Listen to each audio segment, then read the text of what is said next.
Well, hello, good afternoon, good evening, good morning, everybody, wherever you are in the world. Um, Working on the Untitled painting of Prague. Uh, we'll find out what the we'll find out what the customer wants to call it eventually. Um, what we've done in session 10, uh, which to be honest, I did 9 sessions before ever videoing this piece of art. But in session 10, what we did was we basically addressed a lot of the stuff down here, down the street, and we're still working on letting that dry. I've got yellows and violets that are kind of reflective tones on the cobblestones. And in the days to come, when I feel comfortable, we're going to add some blues and violets along this to kind of splotch it and start to create the reflection of light as it sheens off of cobblestone. Um, I figured for those of y'all that are interested in getting into oil painting, what does my setup look like? Now, this is very ad hoc. I've been known to have 2 or 3 picnic tables. Yeah, 2 or 3 picnic tables, and even an end table saran wrapped over.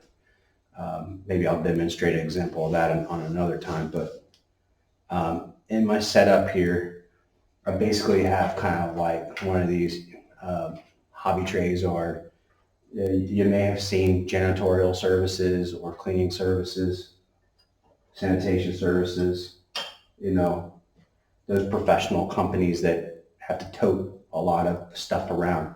Uh, this is really helpful to have. Um, a set of painting knives, all different sorts. As you can see, they're all different angles and they perform different functions. This probably is my number one used. Um, you'll see other artists use this blade on a lot of different things. Um, of note, this one is also what I use to clean my palette and get all the oil off. Also, I do sometimes create what are called 5-minute paintings, where I'll scrape off paint off the palette with this, apply it to a blank canvas, and try to create an abstract piece of art. But so when you're done painting for the day, if you've got a blank canvas somewhere and you can set it up on easel, you can literally just put splotches in the pattern that you want on that blank canvas and then let it build over time. Uh, it's amazing what you can create that way. But obviously a jar. This jar, uh, I guess, used to have fresh cinnamon in it, zimt. But jars. These are also the number one nuisance around my house because I collect jars and cans. I've tamed myself a little bit, um, particularly if I take a break from painting. Maybe I don't worry about it, but if I know I'm going to paint the next day, I'm going to go ahead and secure a fresh can, a fresh jar. They come in handy.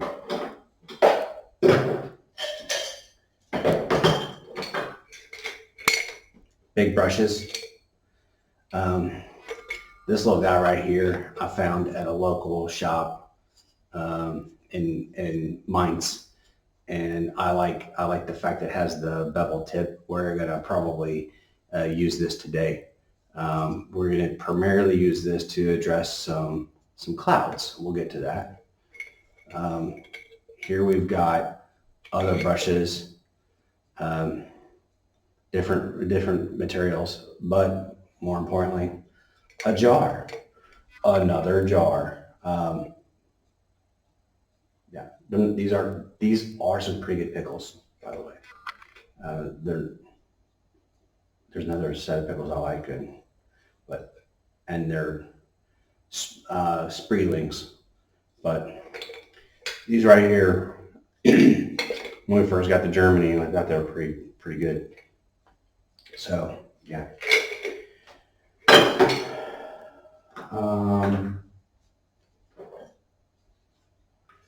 Sometimes a jar like this where you keep a lid, if you want to, you can create some liquid white.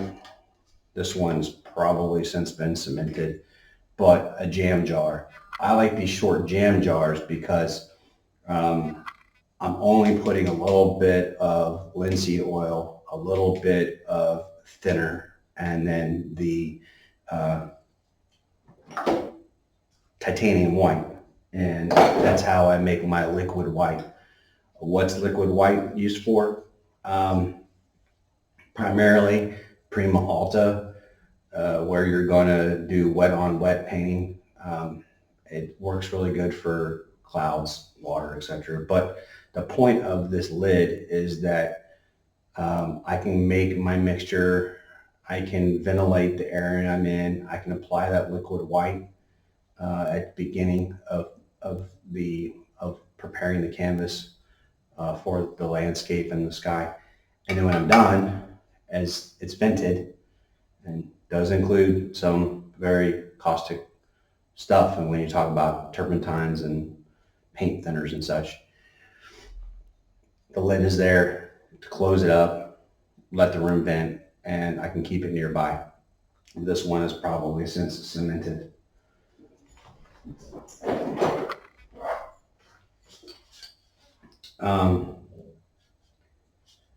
Spray lacquer.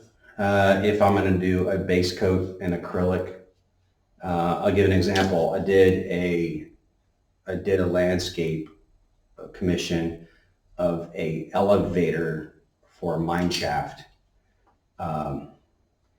and it's this big apparatus, and I needed to create the skeleton work of this man-made structure on the horizon. But I needed to seal in those black silhouettes of the I-beams and the H-beams that made this entire structure. And when you use acrylic and you're going to go over with oil, you got to seal it. So that's what that's for.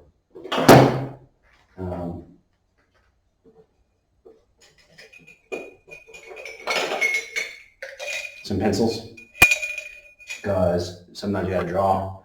I actually drew on the pencil on this beforehand, and not to fear, those things will be covered up as it gets painted. They won't exist.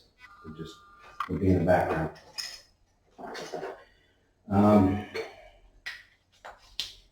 Some more big brushes. A big can of linseed oil. What's that used for? Well, part two to that is I've got this jar right here. Now I've got linseed oil in here to basically thin up the paint and get it the consistency I want. When you open oil paints, you may see this, and what you need to notice too is that yellow tint. There is actually another type of linseed oil.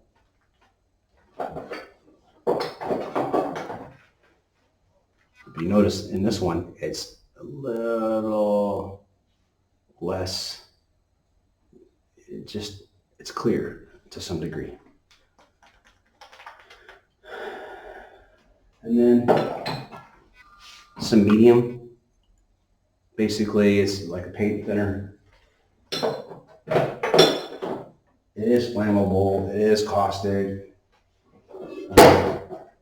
And again, some more linseed oil. You can see what I'm talking about now, right? So that can cause that yellowing.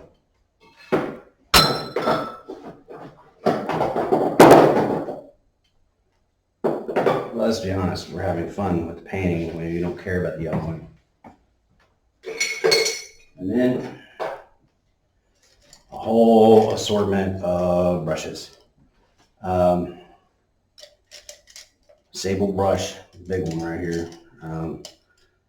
We have some fan brushes.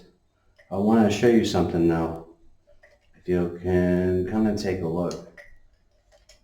All right. If you'll notice, it's jagged.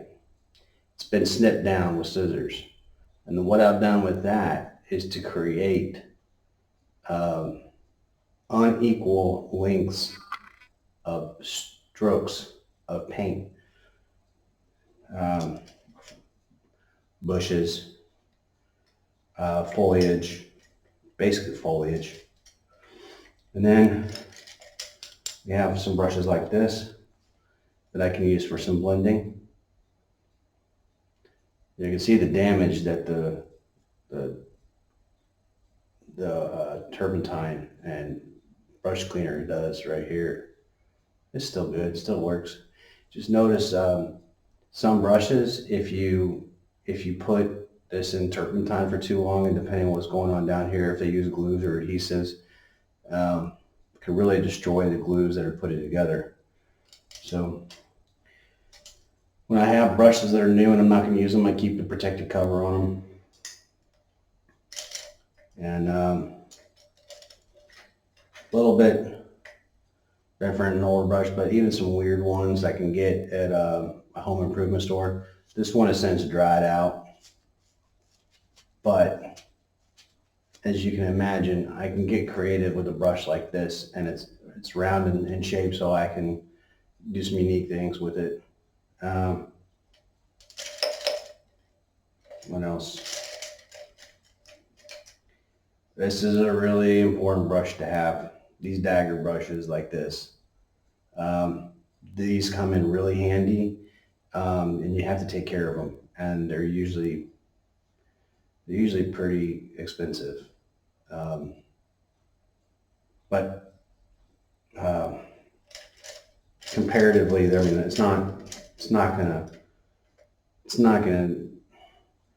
break the bank. But I'm just saying, like, when you want to get the good ones of these, they're those that make them know how well they are. And then that tip, that point at the very top, that very point right there, when they're brand new, they're really helpful at getting some details in. I've used this one on probably 6 different paintings. I don't know if it's got any resiliency left in it. Certainly we'll try. And then these long ones right here. Now it's hard to tell, but once that bristle gets wet, it's like a long whisker, and you can use that to run. See if I can get up there. There you go, right there. When that gets damp with the oil, it will create like a single whisker, or like if somebody would twist their mustache and you have this nice fine point. These are really good for putting your signature on the painting, or getting some of these fine details if you had branches or trees or whatever, or any curved lines. And what else do I have? Well, I have gesso, basically fill in all of these gaps on the base coat. I've got painter's tape. You can get non-acidic type and other different types and whatever. This one right here has a non-acidic type. I've got that one over there that basically just has this type on it. For the short duration, it's going to take me to do that one. This is going to be difficult. But if I left this on a canvas for 3 months on a balcony or a patio, I've seen it. It will pull gesso out of the fabric of the canvas. And as I make my video, well, I can just stop and start a video with my mouse, but this tray, typically, when I'm using it, I don't want this to be like just thrown anywhere, and I want to kind of, so my palette kind of stays in here. This way, it just, I have a tendency to, it forces me to like really be careful about how I grab it and pull out, because there's nothing worse than working with all these things to produce, to stop, take a break, maybe grab a beer, and next thing you know, you're leaving a trail of paint everywhere. So something like this is pretty helpful to have. This used to have a cover that would cover it up, but I've tried that, and I've tried saran wrap. I'm here to tell you, unless you're going to use that oil immediately on another painting or give it a little break, add some linseed oil. In my professional opinion, you should try to limit the amount of oil paint you're going to use for your session. If you waste a little bit, again, you can have an extra canvas on the side or another painting that you're working on and plan out the colors you're going to use so you don't waste product, right? All right. So what else do we have?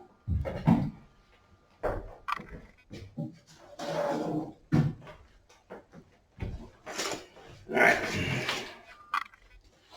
And then more brushes, more brushes, more brushes, more brushes. You really can't have enough. And these kind are some of my favorites. And these are the kind that you would use for like staining furniture. Now I've got this one right here. I still have the cover on it. So these kind are really, really nice to have. They handle well because I've handled them well.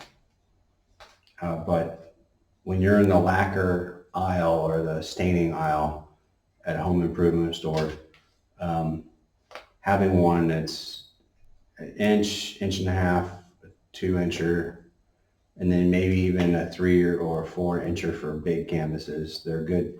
They're really good because they get soft and you can blend in clouds and scenery, other effects. So, what else?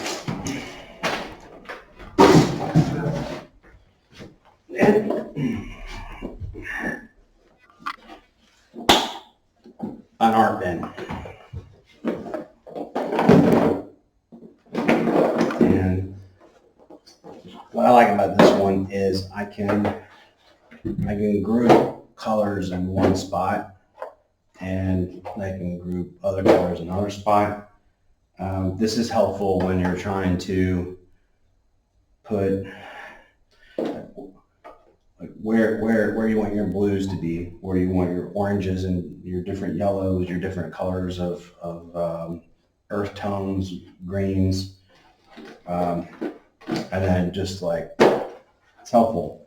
What's also nice about it is if you're going to go from one place to another and you're going to work on something, you've got them all there, and it keeps a nice little lid on it. Because the other thing too to understand though over time is, these things dry up and they can crack and bend and they can kind of create a mess. So simply having some space to put them in where all that stuff can get caught and not all over your furniture is also good to have. So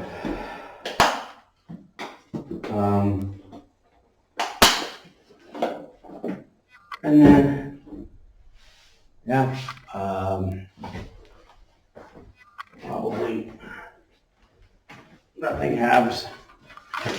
All right, if you're gonna get into acrylics, is have one where you can separate. It's got dams here. I can use this side if I want, but on this side, when I use acrylic paints, I have this here to keep it from going over to another one. This is specifically my acrylic paint palette. And then another palette. It's my palette. I clean off as best I can. If you want to keep it clean, you have to like really, really keep it clean. I'm sure do whatever, but yeah, there comes a point it's like there's no point in chasing your own tail on that. And an old towel. They're good for immediate spills. And they're also good as just laying down something nearby. If you drop something, you can have a place to put something. But also, if you take a look here, I've got on the floor a really cheap $10 throwdown rug. And the purpose of that is, like anything else, as I start working on this, it's going to, it's going to catch anything that drips because it happens. So there's just a simple explanation of some of the stuff that I use for my painting setup. What I'll do for the production of this session is I'm going to go ahead and cut this one out. Oh, ow. I will be cutting this one out and separating it, so it'll have its own featured video on, what's my workstation look like. One more item. The Rubbermaid giant tub of oil paint. I bought a kit of oil paint for man, I can't remember how many colors. It was a lot, but it was really cheap. I got it during COVID, and I got a whole bunch, but they're these giant tubes. They are 180 milliliter tubes, and they have all the basic colors, and then they have some other cool colors in here. So you can get some cheap paints, studio paints out there, but I think what's more important though is protecting them, no matter what it is, and that's why I like these. That's why I like these Tupperware tubs, just to hold it all in.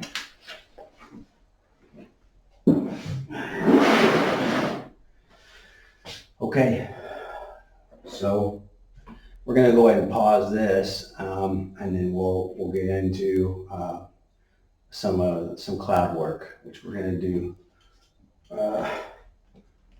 right up in here. We're going to get some of this right here. So, all right, more to follow. Okay, so here we are on session 11 of the Untitled Painting of Prague.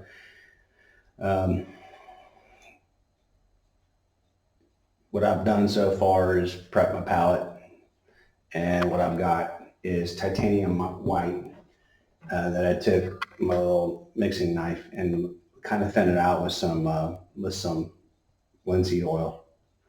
I used the linseed oil that was filtered. I don't want to get too much yellowing later down the road. Also, what I've got on here is some crimson red and some phthalo blue. And what we're going to do is we're going to create some clouds. We're going to enhance the clouds that are kind of there right now. And yeah, look, see how thin that is? It's already dripping. So that's what we're looking for, something that will be just a little runny, but once we apply it, it's not going to drip. Okay. Anyway, we're going to mix these together to make kind of a violet color. But what we want to do first is kind of get this going. All right. So, all right. For starters, I'm going to experiment with this brush right here. This is a 1/2 inch oval mop is the type of brush that it's called, the style of brush. And that's going to allow us to do a couple things. All right, so we're going to get after it. So all we're going to do, get it? Yeah, I can do it. All right. So what I'm going to do is I'm going to focus on just creating some areas where the clouds are a little bit thicker. And I'm trying to fill in some of these spaces. I know I already have the structures here, and I know that sounds backwards, but just trust me. I needed to do these buildings first. It's just the way I needed to get it done. So what I'm doing right now is I'm just splotching these different colors. Or not different colors, I'm splotching the titanium white. And I'm just kind of getting after it.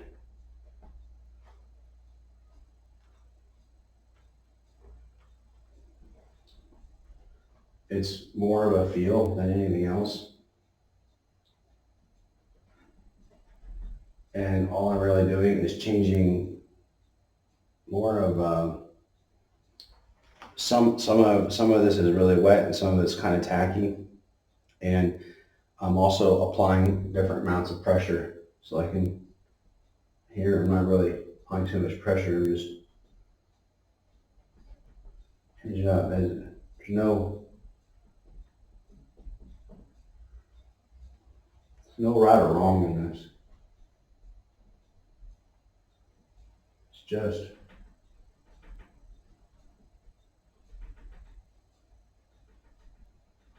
I'm gonna draw that ceiling a little bit. We'll eventually get that roof to kind of glow. I want to create some depth here, some variety.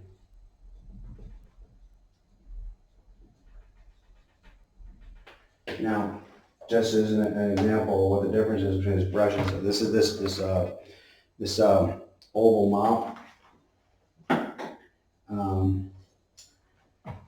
I can also use something like a fan brush and get some similar effects. And I'm gonna change this up a little bit.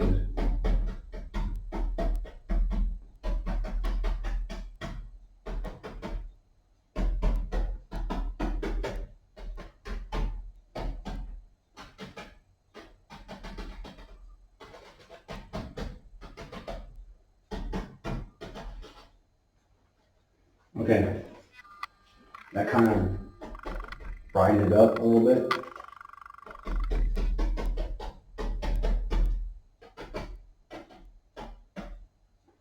Kind of gives it more fluffy. And we can skirt this out.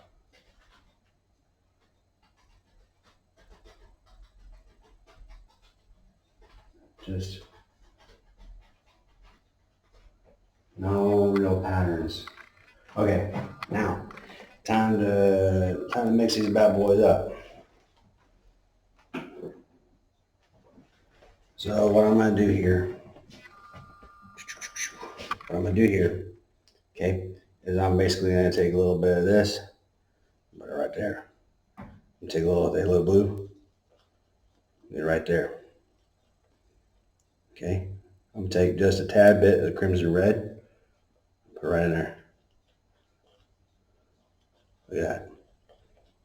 Look at that violet.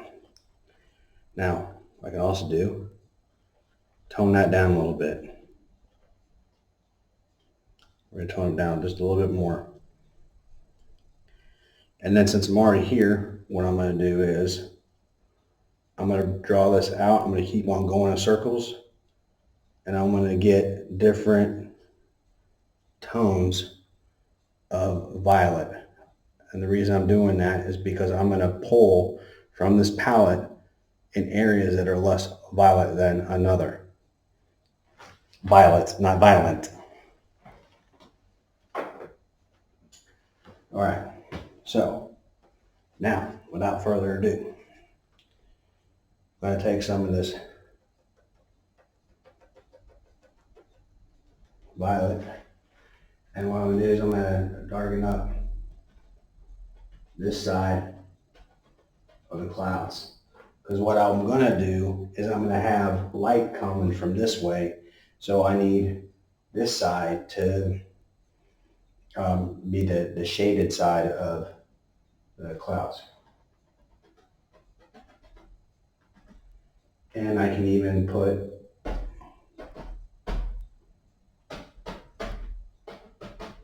clouds here that aren't necessarily staying well lit, and then I'm putting that in. Get some of that other one.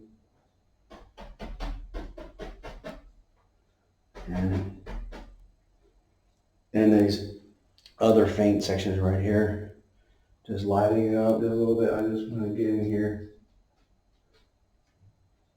and we'll bring the camera a little closer in a second. All we're doing is finding the shaded side of the cloud,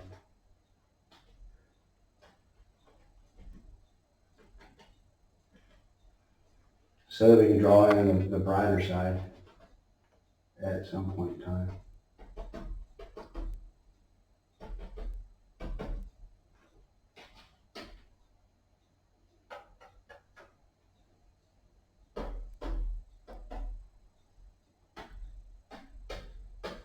I'm going to do little essence of little. All right. So let's take a look at what we did.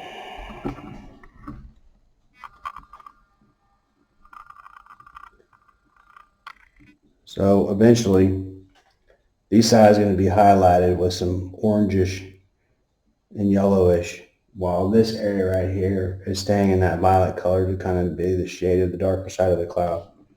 Hopefully that makes sense. Wow. Pardon my studio etiquette. Probably making y'all dizzy. That's okay. It's making me dizzy too. We'll share this moment of dizziness. All right. So that's really all we're going to do today on this painting with that, because I need to take some of these colors that I've got right here, and they're getting ready to go on the other painting. But it's a different painting, so it's going to get a different video, because I'm sharing the story of this one with my customer. And so there we go. So in the days to come, we're gonna hit up this sky and figure something out. So I'm gonna touch up a little bit more of it, and then I'm gonna press on with the other painting. So I hope that was enjoyable to watch, and I hope you learned something today. Thank you. Have a wonderful day. Bye.